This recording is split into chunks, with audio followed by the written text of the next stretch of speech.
শনিবার দিন অফিসে প্রচুর চাপ থাকে আমার, কিন্তু তাও শনিবার দিন যখন ছুটি হয় না তখন সব ক্লান্তি দূর হয়ে যায়। জানি না কেন মনে হয় রবিবার দিনের অপেক্ষাটা অবসান ঘটে বলে।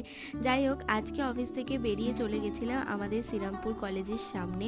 আর ওই জায়গাটা তো আমার বরাবরই ভালো লাগে। আর এই জায়গাটা এখন অফিস থেকে আসাই হয় না, তাও আজকে অনেক দিন পর গিয়ে বেশ ভালো লাগলো।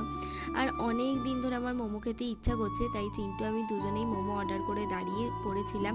আর এই দোকানের মোমোটা আমার সব থেকে বেস্ট লাগে আমাদের এখানকার। যাই হোক, তারপর তো আমরা দুজনে মিলে মোমো খেলাম।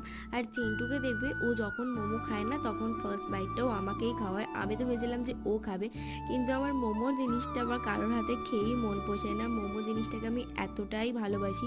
আর রাত্রিবেলা বলে না মনে হচ্ছিলো মোমোর টেস্টটা যেন আরও বেশি বেড়ে গেছে। যাই হোক, তারপর তো আমরা দুজনে মিলে মোমো খেলাম। আর ওকে দেখো আমার ব্যাগ নিয়ে কিভাবে যাচ্ছে। আজকে ভিডিওটা এইটুকুই, দেখা হবে নতুন কোনো ভিডিও। টাটা।